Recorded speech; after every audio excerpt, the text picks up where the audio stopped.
क्या करें।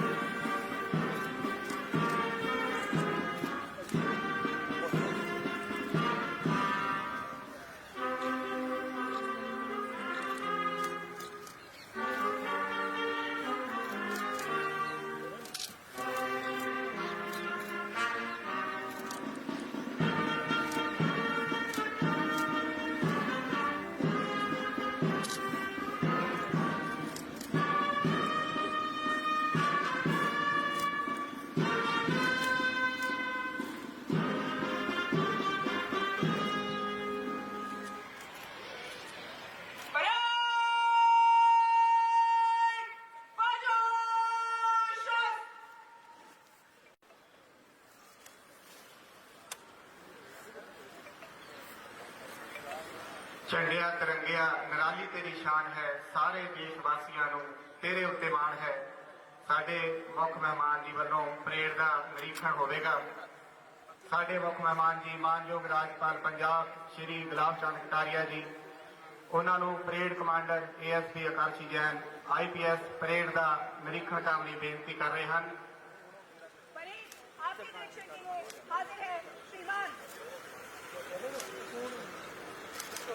साडे मुख मेहमान जी मानयोग राज्यपाल पंजाब श्री गुलाब चंद कटारिया जी विशेष वाहन राही परेड का निरीक्षण करने जा रहे हैं।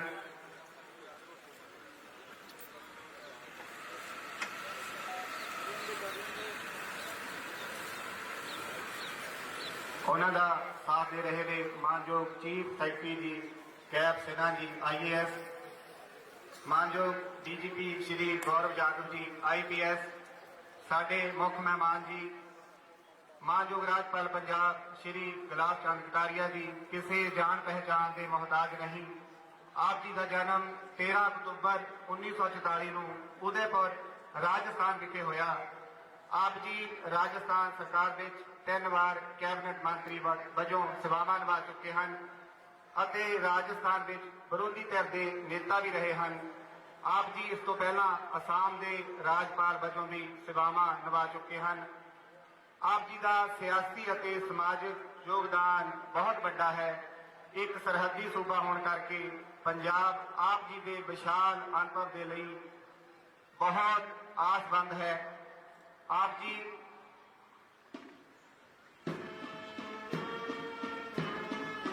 निरीक्षण करते हुए साडे मुख मेहमान जी अगे बढ़ते हुए साडियां पंजाब पुलिस ਦੀਆਂ ਇਹ ਟੁਕੜੀਆਂ साडे ये जवान उन्हां दे अंदर देश सेवा का जोश ठाठा मारदा है, जिहड़े दिन रात साडी सुरक्षा लई हमेशा ही तत्पर रहंदे हन।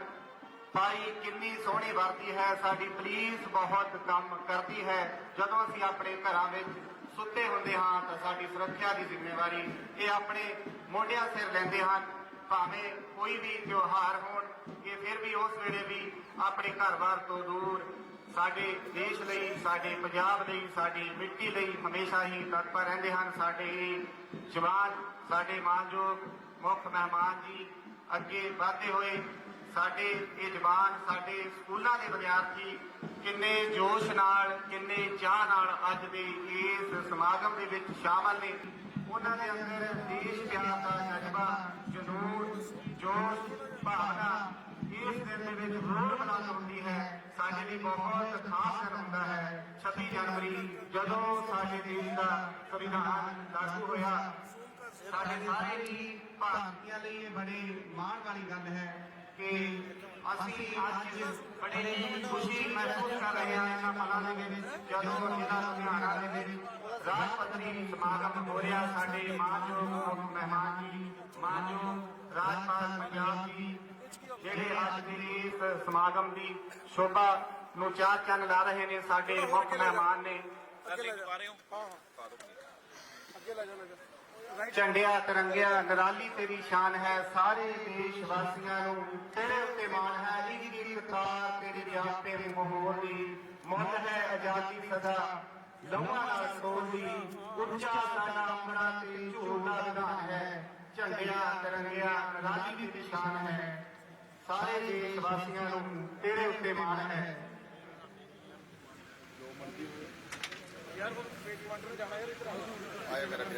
साडे मानयोग मुख मेहमान जी तिरंगे बढ़ते हुए साडे मानयोग मुख मेहमान जी मानयोग राज्यपाल पंजाब श्री लाल कटारिया जी पंजाब वासियों के नाम संदेश देंगे।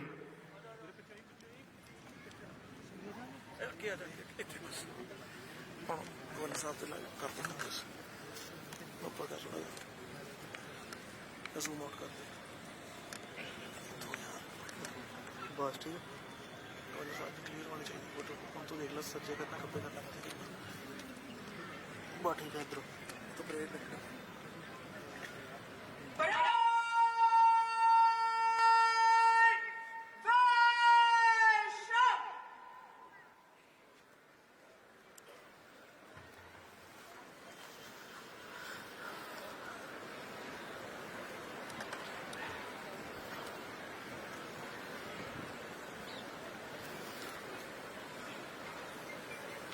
छिहत्तरवें गणतंत्र दिवस के अवसर पर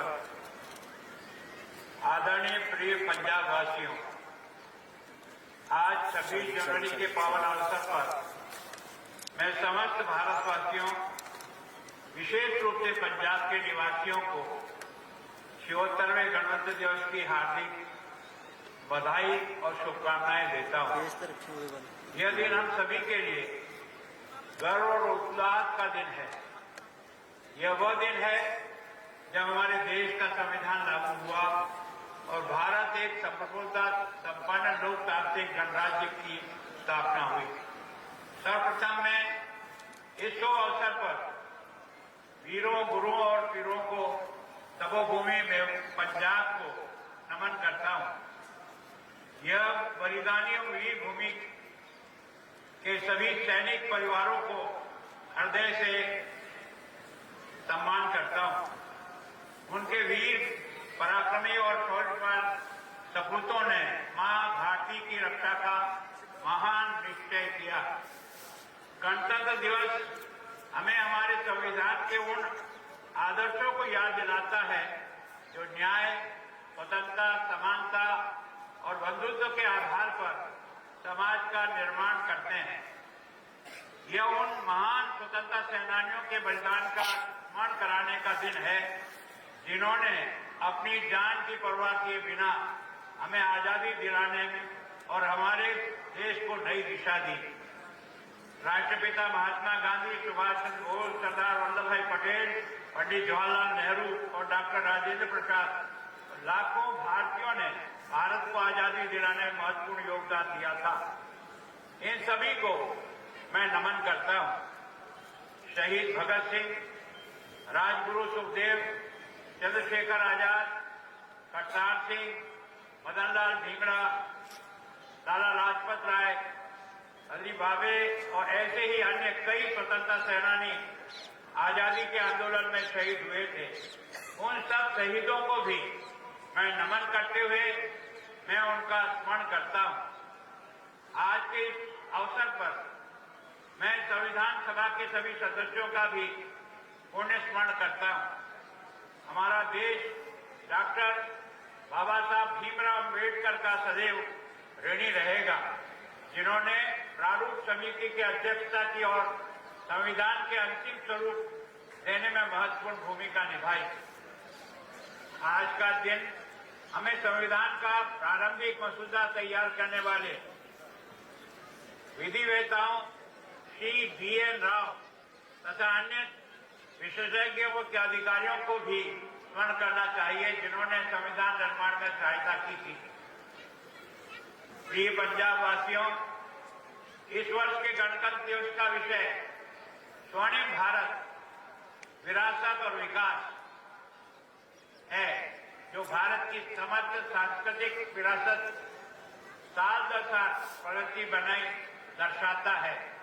मैं आप सभी से गर्व के साथ साझा करना चाहता हूं कि आज दिल्ली के कर्तव्य पथ पर आयोजित गणतंत्र दिवस परेड में हमारे पंजाब, चंडीगढ़ और पड़ोसी राज्य हरियाणा की झांकियों ने इस विषय के अंतर्गत अपनी विशिष्ट पहचान बनाई है। इन झांकियों में न केवल हमारे क्षेत्र की सांस्कृतिक और ऐतिहासिक धरोहर की प्रदर्शित किया है, बल्कि विकास, नवाचार और उत्तीर्णता के क्षेत्र में हमारी उपलब्धियों को भी रेखांकित किया है। एक और जहां हमारे पंजाब की झांकी से ज्ञान, बुद्धि और महान परंपराओं का प्रदर्शित किया है, तो वहीं दूसरी ओर चंडीगढ़ की झांकी में विरासत, नवाचार और पर्यावरणीय स्थिरता पर जोर दिया है और हरियाणा की झांकी ने विकास के विभिन्न क्षेत्रों में शहीद भगवत गीता और अमर संदेश को केंद्र में रखा है। यह झांकियां पूरे देश के लिए प्रेरणा का स्रोत है और हमारी विविधता में एकता और अधिक प्रबल करती है। ये सभी कलाकारों, आयोजकों और इन झांकियों को सवाल का रूप देने वाले प्रत्येक व्यक्ति को उनके योगदान के लिए उनको हार्दिक बधाई देता हूं। प्रिय पंजाब वासियों, 26 जनवरी 1950 को भारत का संविधान लागू हुआ और इसने हमारे देश को लोकतांत्रिक और सबसे बड़ा उदाहरण बनाया। इससे भारत को एक संप्रभुता, समाजवादी, धर्मनिरपेक्ष और लोकतांत्रिक गणराज्य बनाया। भारत वास्तव में लोकतंत्र की जननी है। लोकतंत्र भारत की आत्मा है। यह आम भारतीयों की सांस और संस्कारों को रचा बसा है। भारत के लोकतंत्र मूल्यों, अवधारणा का विकास, सहयोग, समन्वय और सहअस्तित्व पर आधारित प्राचीन एवं सनातन संस्कृति, विचार प्रवाह एवं जीवन दर्शन हुआ है। हमें गर्व है कि हमारा भारत विश्व का सबसे बड़ा और सक्रिय लोकतांत्रिक देश है। भारत की उभरती शक्ति को दुनिया उम्मीदों से देख रही है। देश आज पूरे सामर्थ्य से अपनी सारी विविधताओं पर गर्व करते हुए आगे बढ़ रहा है और इसके पीछे हमारी सबसे बड़ी ताकत हमारा संविधान है। यह दिन भारत की सांस्कृतिक विविधता और राष्ट्रीय एकता का प्रतीक है। हमें अपने स्वतंत्रता सेनानियों और नेताओं के बलिदानों की याद दिलाता है, जिन्होंने हमारे देश को स्वतंत्र और आत्मनिर्भर बनाया है। देवियों, सज्जनों, हमारा संविधान लोकतंत्र का एक ऐसा पवित्र ग्रंथ है जो हम सभी के लिए एक मार्गदर्शक है।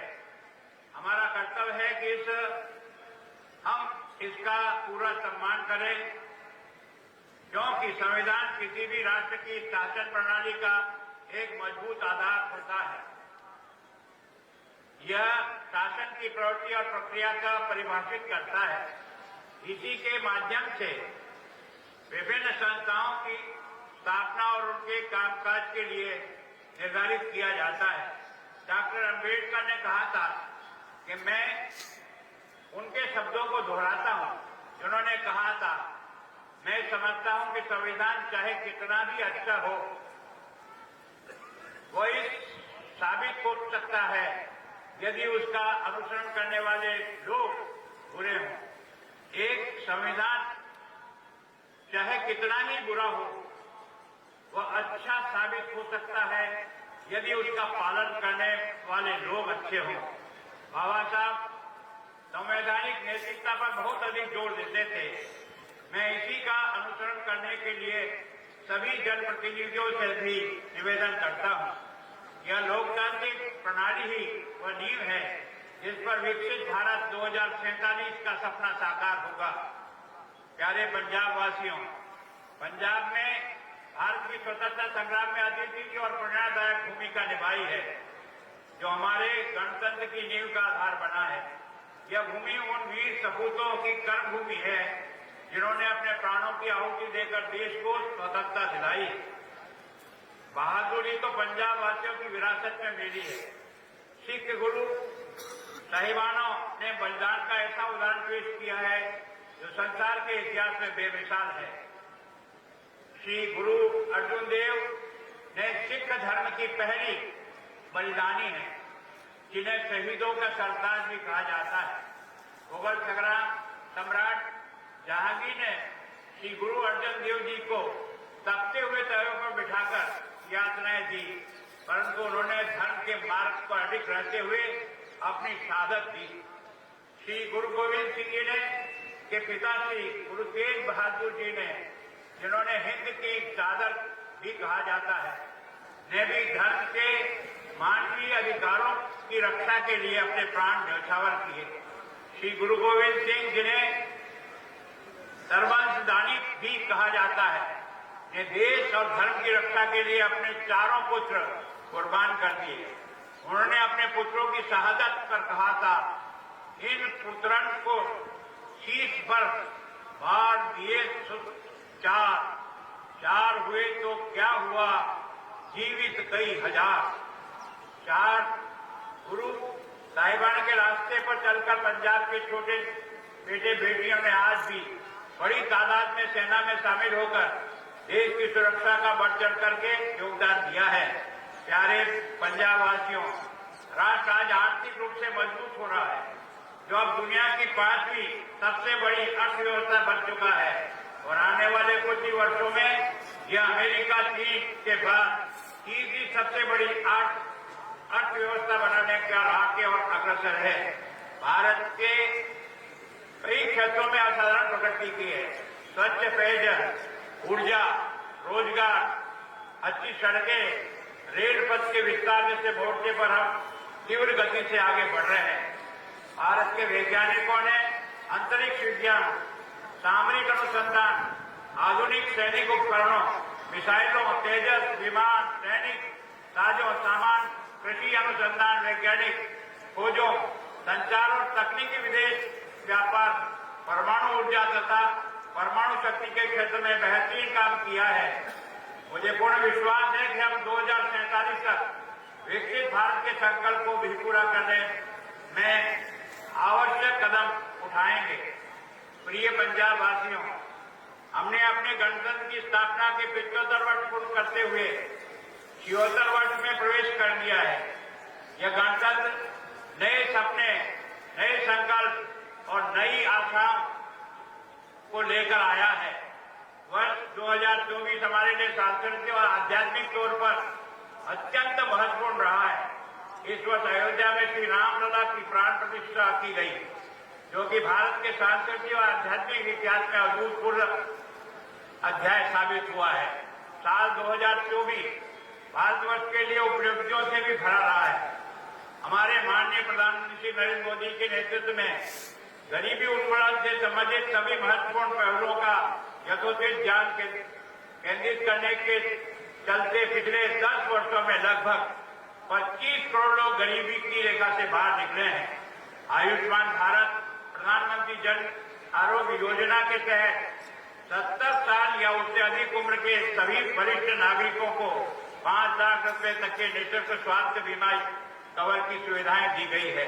वर्ष 2024 गांधी जयंती के अवसर पर प्रधानमंत्री जी द्वारा 79,175 करोड़ रुपए के बजट के साथ धरती आबाद जनजातीय ग्राम उत्कर्ष अभियान को शुरुआत की गई है, जिसका लक्ष्य सामाजिक बुनियादी ढांचे, स्वास्थ्य, शिक्षा, आजीविका में महत्वपूर्ण कमियों को खत्म करना और जनजातीय क्षेत्र और समुदाय के समग्र और सतत विकास के लिए सुनिश्चित करता है।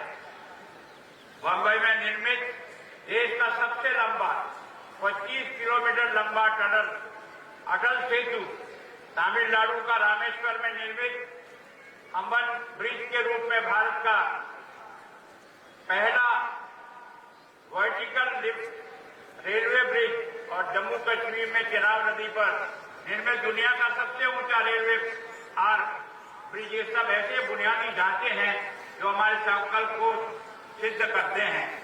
2024 में भारत ने अपने पहले स्वदेशी एंटीबायोटिक नेफ्लोथोमाइसिन बनाई है, जो चिकित्सा क्षेत्र में एक बड़ी सफलता है। यह एंटीबायोटिक प्रतिरोधक समस्या इलाज में उपयोगी है और एंजीथ्रोमाइसिन के 10 गुना अधिक प्रभावी है। भारत में यह उपलब्धि स्वास्थ्य देखभाल में आत्मनिर्भर की दिशा में एक महत्वपूर्ण कदम है। अंतरिक्ष की बात करें तो भारतीय अंतरिक्ष अनुसंधान संगठन इसरो ने 30 दिसंबर 2024 को स्पेस टैंकिंग एक्सपेडिशन की सफलतापूर्वक लॉन्च किया है। ये इसरो द्वारा किया गया पहला प्रयास था, जिसमें अंतरिक्ष यान को जोड़ने और अलग करने की तकनीक का प्रदर्शन किया गया। इसे मिशन की सफलता के साथ भारत, अमेरिका, रूस और चीन के साथ चौथा ऐसा देश बन गया है जिसके पास यह उन्नत तकनीक है। इस तकनीक का उपयोग भविष्य में भारत के मानव युक्त अतिरिक्त मिशन, गगनयान और अन्य गहरे अंतरिक्ष मशीनों के लिए किया जाएगा। इसके अलावा भारत ने 2024 में टेड्रो द्वारा विकसित हाइपरसोनिक मिसाइल का सफल परीक्षण किया, जिससे 6200 किलोमीटर प्रति घंटे से अधिक की गति प्राप्त की और स्वदेशी तकनीक का उपयोग किया। इस सफलता के भारत को अमेरिका, रूस और चीन जैसे देशों के साथ इस तकनीक में अग्रणी बना दिया है। खेलों की बात की जाए तो भारत ने खो-खो में एक अस्मरणीय उपलब्धि हासिल करते हुए न केवल खो-खो विश्व कप की मेजबानी की, अपितु भारत की पुरुष और महिला टीमों ने खिताब जीत दर्ज कराई। भारतीय क्रिकेट टीम ने 2024 का T20 वर्ल्ड कप जीता है। पेरिस 2024 ग्रीष्मकालीन ओलंपिक में भारत ने 6 पदक जीते हैं, 1 रजत 5 कांस्य जीतकर इतिहास रचता है। इसमें 2024 में भारत ने 29 पदक जीतकर इतिहास रचा है। इसमें 7 स्वर्ण, 9 रजत और 13 कांस्य पदक शामिल है। साथ ही इसी वर्ष 18 वर्षीय मुकेश ने 18वीं विश्व शतरंज चैंपियन बनकर इतिहास रचा है। इससे यह ऐसा करने वाला सबसे कम उम्र का विद्यार्थी है। इसके अलावा मैं पिछले वर्ष भारत की एक अनूठी उपलब्धि के बारे में बताना चाहता हूं। वर्ष 2024 में जब हमारे माननीय प्रधानमंत्री श्री नरेंद्र मोदी अमेरिकी यात्रा पर थे, तो इस दौरान भारत को 297 प्राचीन और ऐतिहासिक वस्तुएं लौटाई गई, जिसे तस्करी कर देश के बाहर ले जाया गया था। यह भारत और अमेरिका के बीच सांस्कृतिक साझेदारी और विरासत संरक्षण के लिए बढ़ते सहयोग का प्रतीक है। प्रिय पंजाब वासियों, मुझे आप सभी को बताते हुए हर्ष हो रहा है, इस माह कुछ दिन पहले हमारे देश के प्रधानमंत्री नरेंद्र मोदी जी के नेतृत्व में केंद्र सरकार द्वारा ऐतिहासिक स्वामित्व योजना कार्यक्रम का आयोजन किया गया, जिसमें 10 राज्यों, जिसमें पंजाब भी है, 2 केंद्र शासित प्रदेश, 237 जिलों में 50,000 से अधिक गांवों के लाभार्थियों को 65 लाख से अधिक संपत्ति कार्ड वितरित किए गए हैं। यदि पंजाब की भारत की बात की जाए तो इसे 5 जिलों गुरदासपुर, रूपनगर, फरीदापुर, संगरूर और मठिया में 178 गांव में लाभार्थियों के 24,089 संपत्ति कार्ड हमारे यहाँ भी वितरण हुए हैं। यह स्वामित्व योजना ग्रामीण विकास के लिए गेम चेंजर है। यह योजना ग्रामीणों के कानूनी और स्वामित्व अधिकार प्राप्त कराती है, आत्मनिर्भरता को बढ़ावा देती है, इन्हें संस्थागत ऋण और आर्थिक अवसरों तक पहुंचने का रास्ता देती है। पंजाब की इस पहल से सक्रिय भागीदारी हमारे सम्मान और पारदर्शी शासन के प्रति समर्पण की दर्शाता है। प्रिय पंजाब वासियों, आज जब मैं पंजाब के इस पावन धरती पर खड़ा हूं, तो मैं कहना चाहूंगा कि पंजाब की भूमि का क्या कहना। 5 नदियां की धरती पंजाब, हमारे देश का एक गौरवशाली और समृद्ध राज्य है पंजाब, जिसमें अपनी बहादुरी, मेहनत और सांस्कृतिक धरोहर से पूरे भारत का प्रेरित किया है। ये राज्य का केवल कृषि और औद्योगिक प्रगति का प्रतीक है, बल्कि हमारी वीरता और सेवा की भावना से इसे एक विशेष स्थान दिलाया गया। पंजाब का एक अपना ही स्थान है। हमारे राष्ट्रगीत में भी पंजाब सबसे पहले आता है। पंजाब, सिंध, गुजरात, मराठा। विकसित भारत 2047 की परिकल्पना में पंजाब की भूमिका विशेष रूप से महत्वपूर्ण है। पंजाब न केवल कृषि और खाद्य सुरक्षा के क्षेत्र में अग्रणी है, बल्कि औद्योगिक, सांस्कृतिक और सामाजिक प्रगति में भी इसका योगदान अद्वितीय है। पंजाब वह राज्य है जिसके देश के कठिन समय में लाल बहादुर शास्त्री जी के जय जवान जय किसान के नारे को साकार करने में सबसे अग्रणी भूमिका निभाई है। विशेष रूप से पंजाब के किसानों ने न केवल अपने कृषि उत्पादन की क्रांतिकारी वृद्धि की, बल्कि पूरे देश को खाद्यान्न संकट से उबारते हुए खाद्य भंडारण में आत्मनिर्भर बनाने के अहम योगदान दिया है।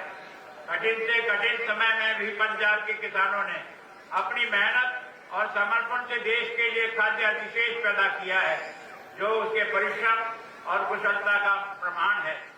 आज के इस विशेष अवसर पर सबसे पहले मैं पंजाब सरकार को हार्दिक बधाई देना चाहता हूं, जिन्होंने बाबा साहब डॉक्टर भीमराव अंबेडकर के द्वारा बनाए गए संवैधानिक मूल्यों को और आदर्शों को आत्मसात करते हुए स्वतंत्र, निष्पक्ष, पारदर्शी पंचायत तथा स्थानीय निकाय चुनाव सुनिश्चित किए हैं, जिससे ग्रामीण और शहरी विकास को गति मिली है। पंजाब जो लंबे समय देश के खाद्य सुरक्षा का आधार तब रहा है, जिसने न केवल कृषि उत्पादन में अपनी श्रेष्ठता बनाए रखी, बल्कि जल संरक्षण, जैविक खेती, फसल विविधीकरण जैसे आधुनिक उपायों को अपनाकर कृषि क्षेत्र में अधिक टिकाऊ और लाभप्रद बनाया है। राज्य सरकार के प्रयास स्वरूप राज्य में 72% नगरीय पानी सिंचाई के लिए प्रयोग किया जा रहा है, जो कुछ वर्ष पहले तक 21% था। इसके अलावा राज्य के लगभग 2 लाख एकड़ भूमि को सिंचाई के लिए राज्य ने 150 किलोमीटर लंबी मालवा नहर के निर्माण कार्य का प्रारंभ किया है। पंजाब सरकार द्वारा धान और गेहूं की निरंतर खरीद और उठान प्रक्रिया में संपन्न किया है और साथ ही किसानों को भुगतान भी बिना किसी देरी से किया गया है। इसके अलावा राज्य सरकार द्वारा राज्य के गन्ना किसानों को देश में सबसे अधिक 401 रुपया प्रति क्विंटल गन्ने का भाव दिया है। पंजाब की शिक्षा के क्षेत्र में उपलब्धि अत्यंत सराहनीय है। पंजाब सरकार ने पंजाब शिक्षा क्रांति की शुरुआत की है, जिसमें तहत 118 पंजाब सरकार के पंजाब शिक्षा क्रांति के सरकारी वरिष्ठ माध्यमिक विद्यालयों को स्कूल ऑफ एमिनेंस में बदला है। सरकारी स्कूलों में भी प्री प्राइमरी कक्षाओं में नामांकन दर 70% बढ़ा है। इसके अतिरिक्त शिक्षकों और आचार्यों के लिए नई तकनीकों और कौशल की दक्षता हासिल करने के लिए विदेशों में प्रशिक्षण दिया जा रहा है। यह अत्यंत हर्ष और गर्व का विषय है कि पंजाब सरकार ने प्रदेश की बेटियों की सुरक्षा सुनिश्चित करने के लिए ऐतिहासिक कदम उठाते हुए 118 स्कूल ऑफ एमिनेंस और 17 वरिष्ठ माध्यमिक विद्यालयों को छात्रों के लिए परिवहन सुविधाएं उपलब्ध कराई है। इसके अलावा राष्ट्रीय शिक्षा नीति 2020 के क्रियान्वयन और पंजाब में उच्च शिक्षा संस्थानों में नए युग की आवश्यकताओं के अनुरूप बदलने और उन्हें देश की अग्रणी शिक्षा केंद्र बनाने में मदद की है। यह नीति न केवल शिक्षा की गुणवत्ता में सुधार करती है, बल्कि राज्य को विकास का विकसित भारत 2047 लक्ष्य में महत्वपूर्ण योगदान देने के लिए भी तैयार की गई है। राज्य सरकार स्वास्थ्य सेवाओं की ओर बेहतर बनाने का भी निरंतर प्रयत्न कर रही है, जिसके चलते सरकार ने कई महत्वपूर्ण कदम उठाए। राज्य में 881 आम आदमी क्लिनिक स्थापित किए हैं। देश में कुल 225 हाईटेक एम्बुलेंस जनता को समर्पित किए हैं और साथ ही Mohali Punjab institute of liver and biliary sciences की स्थापना की है, जो देश का दूसरा और पंजाब का पहला ऐसा संस्थान है जो लीवर और बिलियरी साइंसेज के क्षेत्र में आधुनिक इलाज का प्रदान करता है। राज्य के नागरिकों के द्वारा ही प्रशासनिक सेवाएं प्रदान करने के लिए सरकार द्वारा लोगों को घर घर जाकर नागरिक केंद्रित रोज सेवाएं के रोजमर्रा के प्रशासनिक कार्यों से संबंधित है। पंजाब सरकार द्वारा युवाओं को पारदर्शिता और मेरिट के आधार पर रोजगार उपलब्ध कराने के लिए निरंतर प्रयास किए जा रहे हैं, जिसके चलते आज तक लगभग 50,000 से अधिक युवाओं को सरकारी नौकरी प्रदान की गई है। 12,750 शिक्षकों की सेवाएं को नियमित किया गया। पंजाब सरकार द्वारा पिछले वित्तीय वर्ष में आयोजित 1,332 प्लेसमेंट शिविरों, नौकरी मेलों के द्वारा पिछले वित्तीय वर्ष में आयोजित रोजगार कैंपों में माध्यम से 1,11,810 युवाओं को रोजगार के अवसर दिए गए। पंजाब सरकार द्वारा राज्य के 90% घरों को वर्ष 2022 से निःशुल्क बिजली सुविधा प्रदान की जा रही है, जिसके तहत इन घरों में बिजली बिल शून्य आ रहे हैं। इसके अलावा राज्य में किसानों को भी मुफ्त बिजली की सुविधाएं प्रदान की जा रही है। मुफ्त बिजली की सुविधा से गरीब और मध्यम वर्ग के लोगों को सही किसानों को इस योजना का तहत बहुत बड़ी राहत प्रदान की गई है। इसके अलावा राज्य सरकार द्वारा पंजाब के नवीनीकरण ऊर्जा को बढ़ावा देने के लिए 604 सरकारी इमारतों पर 3.3 मेगावाट क्षमता वाले सोलर पावर प्लांट स्थापित किए हैं। खेती के लिए 20,000 सोलर पंप लगाए जाएंगे। 177 गांवों में 3,191 एलईडी आधारित सोलर लाइटें लगाई गई है। प्रिय नागरिकों, उद्योग के क्षेत्र में भी पंजाब सरकार का कई क्रांतिकारी कदम उठाए गए, जिनके चलते औद्योगिक बुनियादी ढांचे को उन्नत करने, कपड़ा, मशीनरी और रोटापाट के क्षेत्र में एक वैश्विक केंद्र बनाने की ओर बढ़ रहा है। राज्य के औद्योगिक विकास के सुगम बनाने के लिए इन्वेस्ट पंजाब बिजनेस पास पोर्टल नामक एक सिंगल विंडो पोर्टल उपलब्ध कराया गया है, जो 140 नियामक अनुमतियां, 36 वित्तीय प्रोत्साहन और कई अन्य सेवाएं प्रदान कर रहा है। साथ ही औद्योगिक परियोजना के नियामक अनुमति की तेज और सरल बनाने के लिए CLU ग्रीन स्टैम्प पेपर की स्वीकृति हेतु कलर कोविड स्टैम्प पेपर जारी किया है। गांव जो पंजाब की लीड है, उसके लिए पंजाब सरकार द्वारा 100% ग्रामीण घरों को पाइप द्वारा जलापूर्ति सुनिश्चित की गई है, जबकि पंजाब हर घर जल का दर्जा प्राप्त करने वाला देश का 5वां राज्य बन गया है। इसके अलावा राज्य में सभी गांवों द्वारा स्वच्छ भारत मिशन के अंतर्गत खुले में शौच से मुक्त ODF का दर्जा प्राप्त कर चुका है। मनरेगा योजना के तहत वित्त वर्ष 2024-25 में 7,907 करोड़ रुपए का खर्च करते हुए 1.73 करोड़ मानव दिवस की सृजना की है। इसके अलावा राज्य ने भारत सरकार के अमृत योजना 1 के तहत 2,765 करोड़ रुपए के कार्यों में से लगभग 1,020 करोड़ रुपए का कार्य पूरा हो चुका है और 1,740 करोड़ रुपए का कार्य सौंपे जा चुके हैं, जिन पर प्रगति है। पंजाब सरकार के पारदर्शिता और जवाबदेही सुनिश्चित करने के लिए भ्रष्टाचार विरोधी हेल्पलाइन नंबर जारी किया है। इस पहल का उद्देश्य राज्य में भ्रष्टाचार के खिलाफ सख्त कार्रवाई करना और लोगों को इसके खिलाफ अपनी शिकायतें दर्ज करने का सीधा और सरल माध्यम उपलब्ध कराना है। पंजाब सरकार ने सड़कों पर सुरक्षा बढ़ाने के लिए सड़क सुरक्षा फोर्स का गठन किया है, जिससे सड़क दुर्घटनाओं में लोगों की जान बचाई जा रही है। साथ ही परिष्ठ योजना की शुरू की है, जिसमें घायलों को समय पर अस्पताल पहुंचाने के लिए 2,000 रुपए की आर्थिक सहायता पहुंचाने वालों को दी जा रही है। इसके अलावा पंजाब में अपराध निरोधक सुरक्षा के लिए गठित एंटी गैंगस्टर टास्क फोर्स ने कई गैंगस्टरों को गिरफ्तार कर उनके गिरोह का भंडाफोड़ किया है। पुलिस के बल की सशक्त करने के लिए अगले 4 वर्षों तक हर साल 1,800 कांस्टेबल और 300 सब इंस्पेक्टर की भर्ती निश्चित की है। साथ ही 10,000 नए पुलिसकर्मियों की भर्ती भी अधिसूचना जारी कर दी गई। राज्य सरकार द्वारा शहीद सैनिकों के परिवार को 1 करोड़ रुपए की वित्तीय सहायता देकर सशस्त्र बल, अर्धसैनिक बल, पुलिस और अग्निवीरों को महान योगदान का सम्मान किया गया है। पंजाब सरकार ने खेलो राज्य में गौरव को पुनः स्थापित करने के लिए 2023 में नई खेल नीति लागू की है। एशियाई खेलों में पंजाब के एथलीट्स ने 20 पदक जीतकर ऐतिहासिक उपलब्धि हासिल की है। ओलंपिक में कांस्य पदक जीतने वाला भारतीय हॉकी टीम के पंजाब के 8 खिलाड़ी में से को 1-1 करोड़ रुपए का पुरस्कार दिया गया है। ओलंपिक में भाग लेने वाले खिलाड़ियों को 15 लाख रुपए की तैयारी के लिए और 15 लाख रुपया उनको प्रति खिलाड़ी जो है ना प्रदान किया गया है।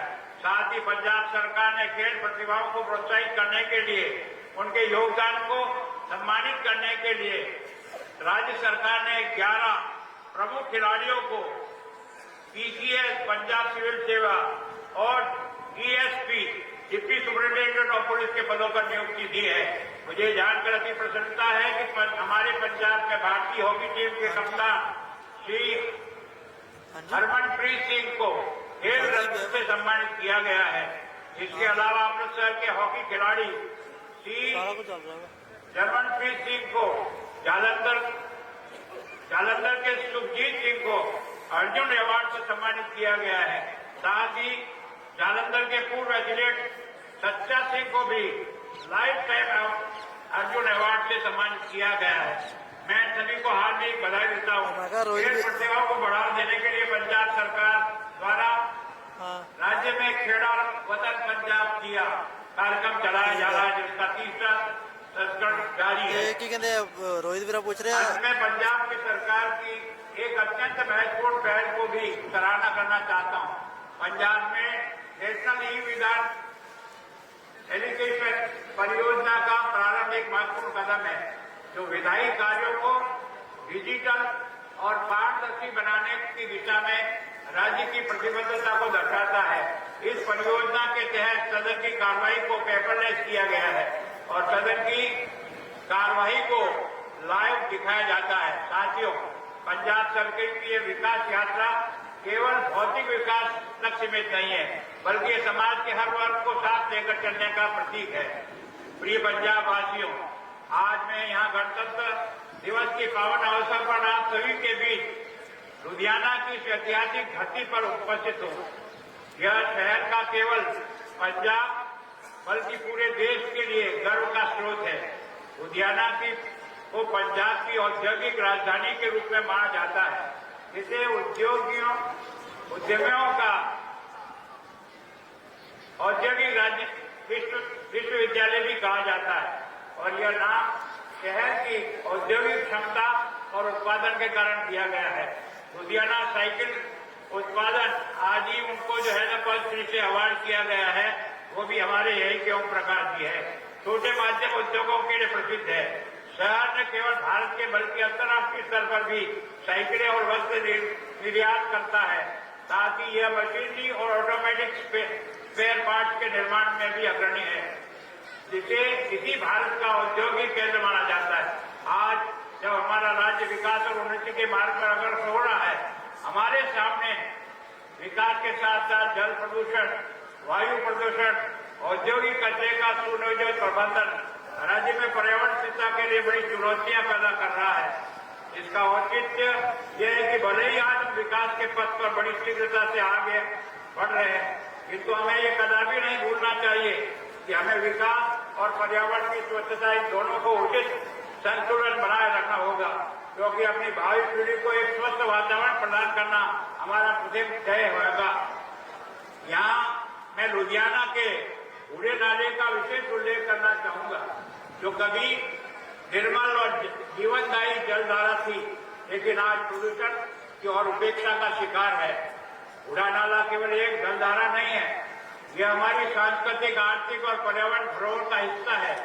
इसे मिलकर बचाना हमारा कर्तव्य है। नशा हमारी सबसे बड़ी चुनौती है, जो प्रदेश के लिए एक अभिशाप बन गया है। नशा न केवल हमारे युवाओं के शारीरिक और मानसिक रूप से कमजोर कर रहा है, बल्कि यह उनके परिवारों और समाज को भी गहरे संकट में डाल रहा है। इस समस्या के निपटने के लिए हमें एकजुट होकर ठोस कदम उठाने होंगे, तभी हम पंजाब के स्वस्थ, खुशहाल और नशा मुक्त पंजाब बना सकेंगे। प्रधानमंत्री श्री नरेंद्र मोदी के नेतृत्व में आने वाली केंद्र सरकार के संपूर्ण सहयोग से पंजाब सरकार के द्वारा अंतर्राष्ट्रीय सीमा के नशों और हथियारों की तस्करी को नियंत्रित करने के उद्देश्य से भरसक प्रयास किए जा रहे हैं। पंजाब में 6 सीमावर्ती जिलों में 1500 से अधिक ग्राम स्तरीय रक्षा समितियों का गठन किया गया है।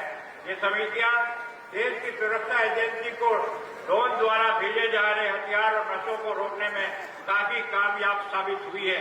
इसके अलावा हाल ही में पंजाब सरकार ने राज्य में व्याप्त नशे की गंभीर समस्या को प्रभावी ढंग से निपटने के लिए एक महत्वपूर्ण पहल की करते हुए मोहाली स्थित एंटी नार्कोटिक्स टास्क फोर्स मुख्यालय में अत्याधुनिक सहायता केंद्र इकाई स्थापना की है। ये इकाई अत्याधुनिक तकनीक और संसाधनों से सुसज्जित है, जो नशे के तस्करों को आपूर्ति श्रृंखला से निगरानी रखने में सक्षम है। कृषि के क्षेत्र में पंजाब का देश का अन्न भंडार दिया योगदान किसी ने छिपा नहीं है और देशभक्ति का यह सबसे बड़ा उदाहरण है।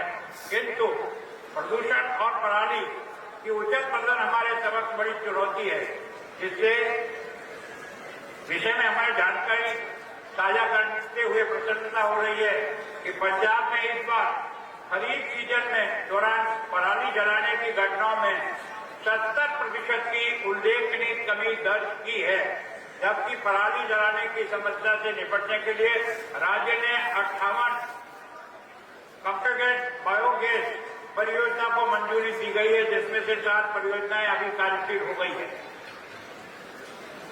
पंजाब वासियों, इन समस्या का समाधान केवल पर्यावरण का दृष्टि से अपितु राज्य के सतत विकास और नागरिकों के स्वास्थ्य और साथ साथ भावी पीढ़ियों को उज्जवल भविष्य के लिए भी आवश्यक है। प्रिय बंधुओं, पंजाब अपने मेहनती लोगों के समृद्ध सांस्कृतिक विरासत और दृढ़ संकल्प के साथ विकसित भारत 2047 की यात्रा में एक प्रकाश स्तंभ स्थापित होगा।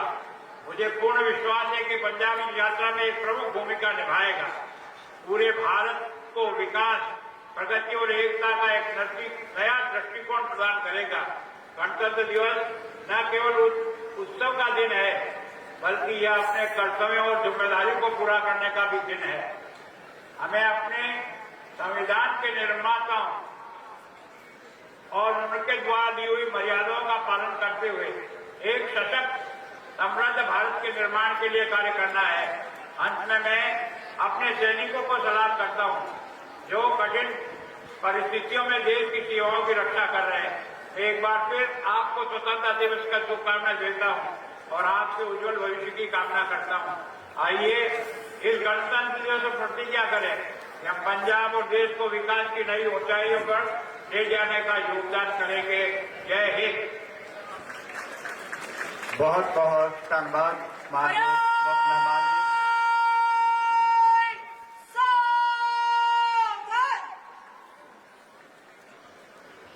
ਹੁਣ ਮਾਰਚ ਪਾਸਟ ਹੋਵੇਗਾ।